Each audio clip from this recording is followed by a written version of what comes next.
In 2008, I came up with the idea to form a social online community for the Tampa Bay area, revolved around the issues of climate change and peak oil. I realized the impacts of these forces on our society, and I thought that we needed to come in unity around changing the Tampa Bay area towards a more sustainable future. I used what scant resources and rudimentary website skills I had to form the website Code Green Community. Over the past 3 years, the website has grown tremendously. We've had so many active members and spread the green community across the Tampa Bay area. It's been incredible to see the development. We utilize the platform Ning, which is an online social community platform. This allows forums, events, groups, videos, blogs, and photos, as well as online applications that our community can utilize in order to communicate our community's ideas and allow others to collaborate with them. This is going to be the annual report for Code Green Community and what it's been up to in the year of 2011 and how I see it progressing to 2012. Currently, the cost of Ning is $59.95 per month, and if we were to raise $599, we could receive a 17% discount. So that's one thing that one fundraiser that I would like to host, so that we can actually start saving money on the cost of the website. This website has been community sourced. People have been donating small amounts of money, and this money has been going into a bank account in a community bank, and the PayPal account has been paying for the Ning website. And every month I've been putting in my own money as well. We currently don't have enough donations per month to cover the $59.95 plus all the taxes and everything. So one thing that I would like to encourage is, if you really enjoy Code Green Community, please consider donating. It'll help continue the Ning website and the other applications that we have added on this current year, such as Constant Contact. So for the year-end stats this year, we had over 205 new blogs, 257 new members have joined, with a total of 545 on the website. A total over the past 2 years has had over 543 events. I couldn't figure out how many events happened this year, but if you look at the other statistics, you'll see that probably 2/3 of all the events happened this year. Videos, we had 188 new videos posted on to Code Green Community since the start of 2011. There's been 13,000 unique viewers have seen this site this year. The highest day of new views was the day that the article came out about Erica and Anna on April 24th, with over 200 new views. And I'll talk more about that. Of the 13,000 people that visited this site, there's been a total of 25,000 visits. 50% of that are new visits, and the other 50% are returning visitors. So people have been coming onto the website, checking it out, and then coming back repeatedly. So that's a great thing to see as a designer. The website has been seen all throughout Tampa Bay area, as well as throughout the state of Florida. We're making a huge impact on what other communities are doing up north and in Orlando and in Miami area. And as you can see here, the different cities throughout the Tampa Bay we're having a great impact on. Tampa and St. Petersburg are the top 2 cities, followed by Newport Richey, where I live currently. And in the very middle of the Pinellas County, we're also getting Clearwater and Pinellas Park, Palm Harbor. So we're getting a lot of people throughout the Tampa Bay area connecting on one website. Also, many of our members have been adding themselves to the member map. You can see myself here on the member back. This is a great way that you can connect to people locally in your neighborhood by pushing on their profile tab and messaging them directly. So one of the main things about Code Green Community is we want to get 450,000 people active in the Tampa Bay area that are going green. And that's a key number because that's roughly 15% of the total population of Tampa Bay. And if we can get that many people involved, then there will be reaching a tipping point where the whole population of Tampa Bay will continue to go in a green manner, get more sustainable, and start doing more activities and volunteering. So over the past couple of months, I've been plotting out on a graph the amount of members that we've had since the beginning of the creation of the website till roughly mid-2011. And I was beginning to see that there's been an exponential rate of membership growth. So we've been exponentially growing.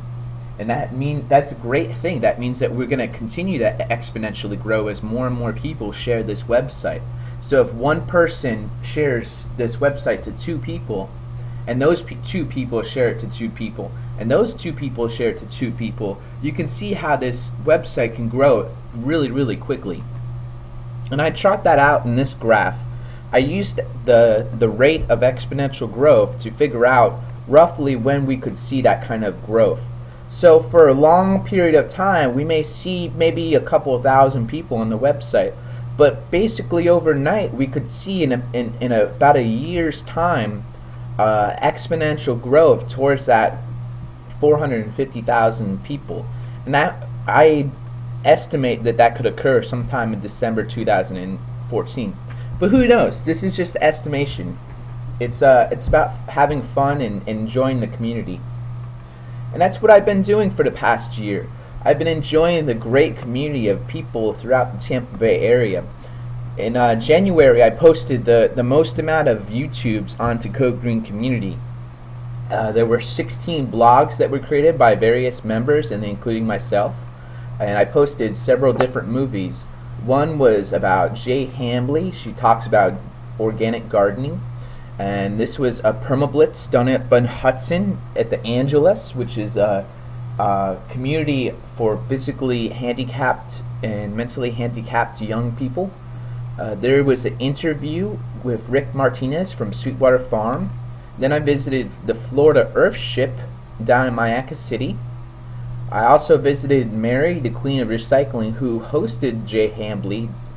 She spoke about what she thinks how Pinellas County can grow more green and recycle more. I visited in St. Petersburg this seminar where they had a discussion of 2 scientists about whether Al Gore was right on climate change. Also, I visited the Roosevelt 2.0 where there was a rehab event where they talked about the Earthship and building the Roosevelt 2.0 as well as other projects they were working on. I visited down south to Echo Farm in Fort Myers with the Permaculture Guild. We visited after our permaculture design course concluded. In February, I traveled to Pinellas County where a cistern and rainwater harvesting this speaker was going on. I also spoke with Don Hall over Skype, and this is the YouTube of that.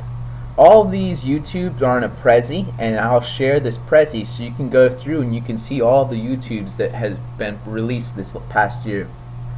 In February, we hosted a weekend showing of the film Home, and we had venues all throughout the Tampa Bay area. And we tried to collaborate and working on doing a Tampa Bay wide film showing on a regular basis. I think that it needed a little bit more organization. There were a couple of venues that we didn't have it come out right, but there were a few venues where it showed and there were a lot of people in attendance. So this is something that we could work on later in 2012. In March, I released 4 new YouTube videos and we had 18 blogs written. I traveled up along with a member named Stacy to Green World Path, and we spoke about peak oil, Code Green community, and transition towns to a group about 40 people. I also spoke at the Zeitgeist event that was going on in Pinellas in Clearwater, and I spoke about peak oil, climate change, and what the Zeitgeist movement, which was based on Peter Joseph's film, what they can do to avert peak oil, which was spoken about in Zeitgeist 3. I spoke at the Newport Richey Library to the Transition Newport Richey group, which I started up. This group has been doing and helping showing films in the Newport Richey area, and I discuss about our future plans and what we've been doing. Also, I talk about the website itself. I do an introduction to Code Green Community. In April, we had a great blogger called Eric and Anna. They put together a blog called 12 Months of Change, where every single month they challenge themselves to change the way that they use or consume or their different behaviors to try and become more sustainable. And this has been going on all throughout the past year. Their last month of change was in December. So they posted these blogs on Code Green Community, and the St. Petersburg Times picked up on it, and they wrote an article, and that was that day in April where we had the most amount of viewers. And also that happened in April, we hosted a permablitz with the Clearwater Unitarian Universalist. They had a community garden set up in the back of their church, and I YouTubed that process. In May, there were 12 blogs, and West Pasco Habitat for Humanity got together and started a community garden. I helped YouTube that and helped set up the garden. We created a garden in the shape of the Habitat for Humanity logo. That was a great event. In June, we collected funds from various donations from people to start up the Tampa Bay Green Living Economy Map. This is an online collaboration where people can post businesses, green locations, and different points of interest for people throughout the Tampa Bay area. So it's an online tool for people to use. As well as 21 blogs were written on Code Green Community. In July, we had the most amount of blogs written, 53, a total of 53. Also, we had 4 YouTubes that were produced. I started producing some YouTubes from around my home. I did a sheet mulch and I YouTubed it. I have a pond in my front yard, and I YouTubed how I used permaculture to build the pond and a food forest around the pond. And I also have a YouTube about my first egg. I have some chickens and a chicken coop behind my shed, and this is a film about that. Lastly, I went up to Brooksville to interview and check out Green Acres Organic Aquaponics. It's a great commercial aquaponic farm where they raise tilapia to produce wastewater that is recycled through hydroponically grown plants, and the bacteria digest all of the waste in the water and make it clean and produce food for the plants to use. Oh, what's going on? Next, I went to August, and in August I got the opportunity to speak at Ignite Tampa Bay. So I had 5 minutes and 20 slides, and the slides went forward every 15 seconds. So I had a small opportunity to speak, and I got a great opportunity to talk about Code Green Community and what we've been doing. I also got a chance to go to Hungry and Hernando in Brooksville at Green World Path, where we got an opportunity to learn about how Hernando is combating the hunger problems. I put together a small animation of bears. I was just thinking about Tampa Bay. That kind of cracks me up. about Tampa Bay in the future and how we can transition away from fossil fuels. Everyone loves talking dogs and talking bears, so I created a YouTube about that. I also got a chance to visit a local man in Newport Richey that I know and become friends with named Pete. And he has a company called Green Dreams, and he does edible landscaping. And I got a chance to visit his backyard edible landscape, where he grows moringa trees, and he has a backyard raised garden beds. And he has a great setup. Check that video out. Oh, it's not going back to where I want it to. Let me just go for it. So in September, we had 19 blogs and 2 videos were produced. One was where I was speaking to the city of Newport Richey, and I talked about Transition Newport Richey. And the other one was about the Tampa Bay Green Living Economy Map and how any member can utilize it.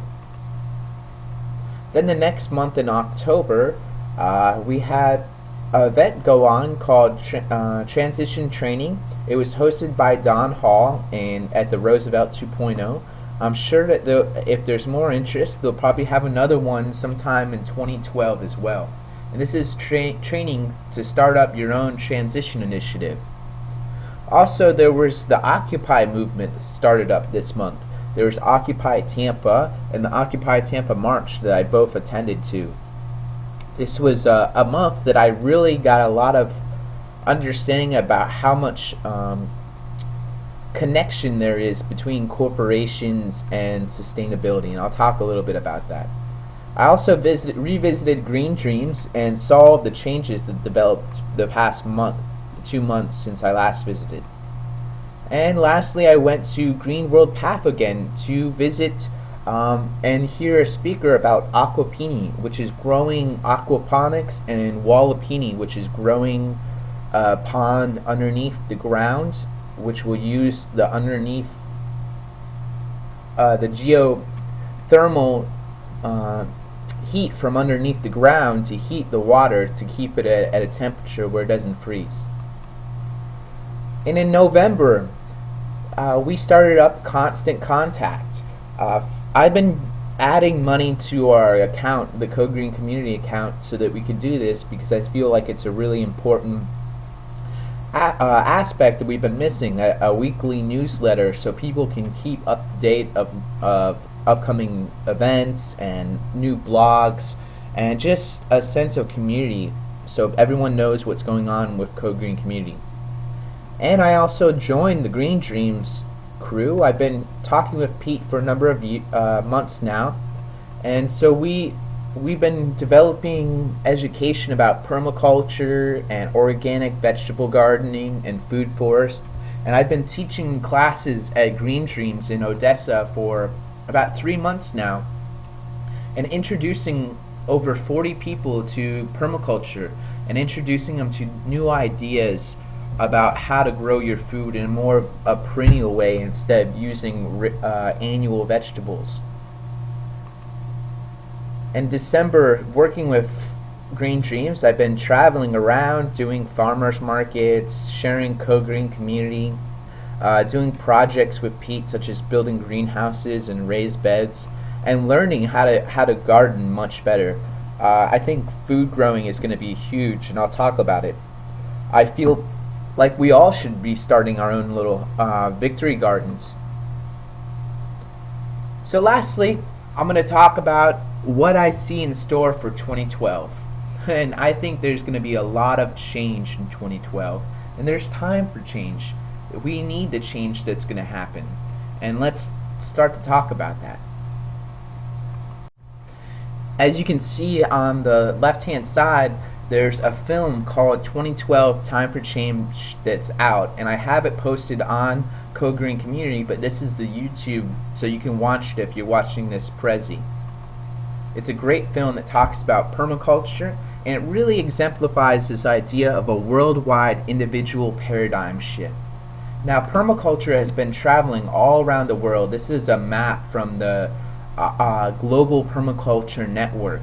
And so there's permaculturists worldwide, and they're mostly centered in North America and Australia, but they've been developing programs about growing food in a sustainable manner all around the world. And these ideas and these concepts, they're spreading. Now this is a showing of a film of the flight path around the world for 24 hours. As you can see, we're no longer one nation. We're a globalized world. We're interconnected by so many ways. And when we do things here locally in Tampa Bay, they can spread virally around the world. And so a worldwide paradigm shift could possibly happen. This is something that would be outstanding because we desperately need it.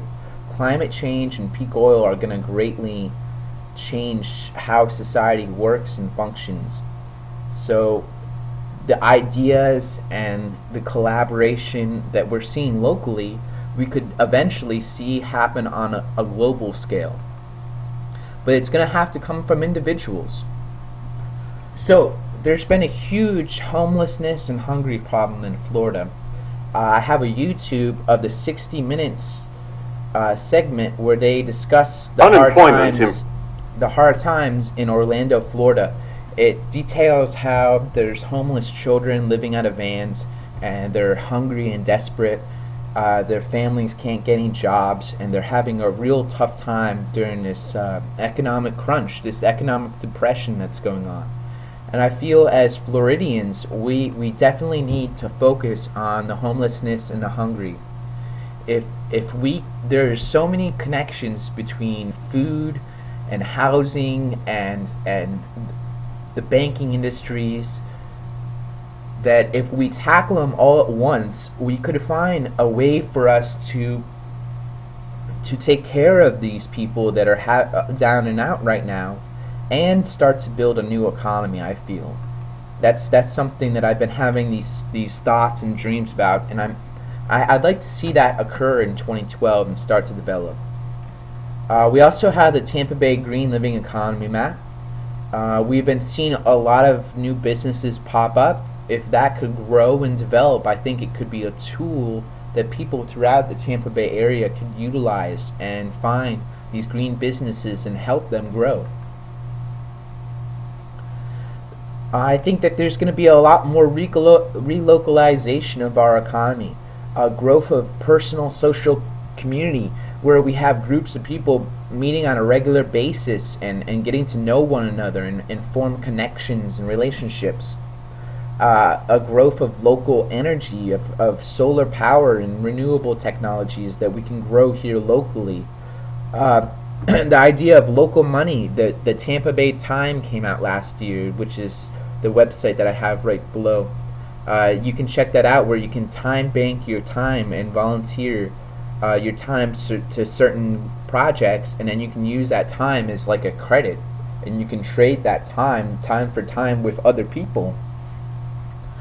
Also, the growth of local food. Local farmers and local gardeners are starting to grow more and more food, and there's more local farmers markets that are opening up.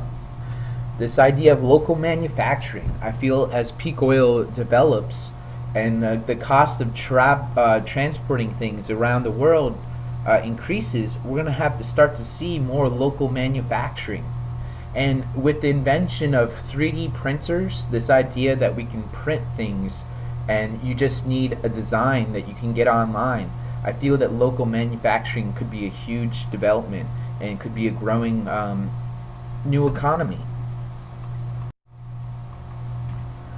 I feel that what we need most right now is a renaissance. And when I mean by renaissance, I mean a rebirth of culture. We need to look at what it means to be a human being and to have a culture that builds itself around the human needs and the human values. So that means we need food, we need water, we need air that's breathable. We need to focus our economy on making those things the prime things that we focus on. Not materialism and consumerism, but focusing on the necessities for human beings to survive and thrive in the future. So one thing that I feel that we could do to help expedite that renaissance is a victory garden movement. If we're all growing food in our backyards, we can produce that food and share it and and sell it and start to develop a new local economy, more economy that's localized instead of globalized. There's been a lot of development last year against this idea of statism and collectivism, this idea that the state will solve all of the problems. So the climate change, there's been a summit for the past 3 years now, and every single year there's been no lawfully binding agreement, and all of the agreements in the past, such as the Kyoto agreements, are starting to age, and some of the countries are leaving that, and there's been no new agreements on a worldwide climate agreement. So it's going to boil down to individuals locally developing this. We can't depend on the government, and we can't depend on the corporations because they're in bed with each other. If you look at the federal government and Monsanto, the genetically modified seed developer, or if you look at the federal government and GE, the technology corporation that develops most of our energy production, or if you look at the federal government and Goldman Sachs, the main financial corporation that does a lot of dealing throughout the world, you'll begin to see that there's a hierarchy. If you just follow the money, you begin to see that it all leads towards Wall Street. And the corporations and the governments are using Wall Street and the military and the government to get the resources and everything that they need from the people and the living things underneath of all of them. So they're using force. None of this is voluntary. No one's agreeing to this in a democratic way. We're all having to be forced this economy that's subsidized by our public funds, and we're all developing this economy by paying our taxes and buying things, but we're not agreeing with the direction that the economy is going. And the only way that we can change that, I feel, is if we start directing where our resources go towards. So we should focus our resources on the local and not the global. And I was going to show you that, but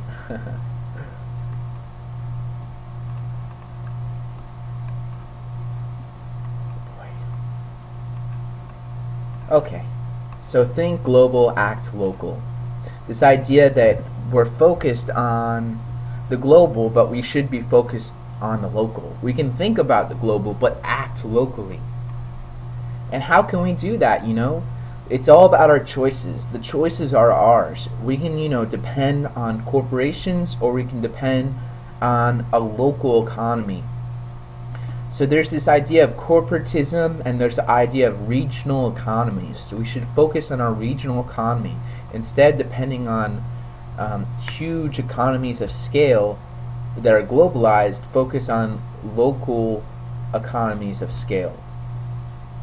And we can revolutionize this using Twitter, Facebook, online, and the websites that we've developed. And I feel that Co Green Community is one of these websites that we can utilize to develop this new economy. And I want to thank everyone. It wouldn't be possible without the membership's contributions. Thank you very much for your contributions for this website. So that's one thing that, one fundraiser that I would like to host, so that we can actually start saving money on the cost of the website. This website has been community sourced. People have been donating small amounts of money, and this money has been going into a bank account in a community bank, and the PayPal account has been paying for the Ning website. And every month I've been putting in my own money as well. We currently don't have enough donations per month to cover the $59.95 plus all the taxes and everything. So one thing that I would like to encourage is, if you really enjoy Co Green Community, please consider donating. It'll help continue the Ning website and the other applications that we have added on this current year, such as Constant Contact. So for the year-end stats this year, we had over 205 new blogs, 257 new members have joined, with a total of 545 on the website. A total over the past 2 years has had over 543 events. I couldn't figure out how many events happened this year, but if you look at the other statistics, you'll see that probably 2/3 of all the events happened this year. Videos, we had 188 new videos posted on to Code Green Community since the start of 2000. The platform Ning, which is an online social community platform. This allows forums, events, groups, videos, blogs, and photos, as well as online applications that our community can utilize in order to communicate our community's ideas and allow others to collaborate with them. This is going to be the annual report for Code Green Community and what it's been up to in the year of 2011 and how I see it progressing to 2012. Currently, the cost of Ning is $59.95 per month, and if we were to raise $599, we could receive a 17% discount. In 2008, I came up with the idea to form a social online community for the Tampa Bay area revolved around the issues of climate change and peak oil. I realized the impacts of these forces on our society, and I thought that we needed to come in unity around changing the Tampa Bay area towards a more sustainable future. I used what scant resources and rudimentary website skills I had to form the website Code Green Community. Over the past 3 years, the website has grown tremendously. We've had so many active members and spread the green community across the Tampa Bay area. It's been incredible to see the development. We utilize 11. There's been 13,000 unique viewers have seen this site this year.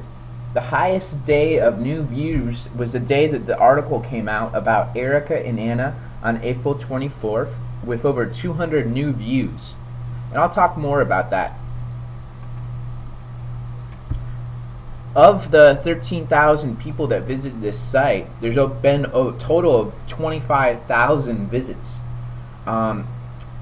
50% of that are new visits, and the other 50% are returning visitors. So people have been coming onto the website, checking it out, and then coming back repeatedly. So that's a